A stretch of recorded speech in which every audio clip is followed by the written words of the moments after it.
Secretary of State Marco Rubio said on Monday that the United States opposes language that could hinder its efforts to facilitate negotiations between Russia and Ukraine. The foreign ministers of the Group of 7 major democracies, consisting of Britain, Canada, France, Germany, Italy, Japan, and the United States, are scheduled to meet in Malbaie, Quebec from March 12th to 14th.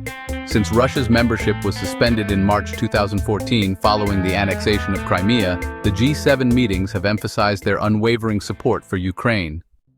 President Donald Trump's approach has disrupted Western unity by aligning the United States more closely with Moscow while criticizing Kiev.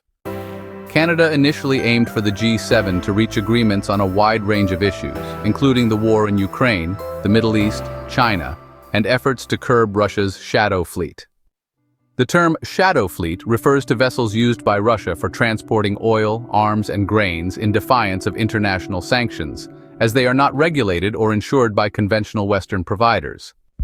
Despite previous G7 statements focusing significantly on Ukraine, consensus on the full communiqué this time was proving to be very challenging, with the United States seeking to remove references to sanctions and Russia's war in Ukraine while pushing for stronger language on China.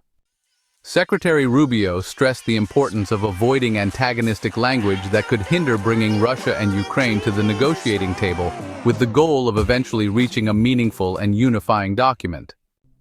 The United States also opposed a separate statement on Russia's shadow fleet, and tensions arose as Washington refused to condemn the Russian invasion of Ukraine at the United Nations and the World Trade Organization.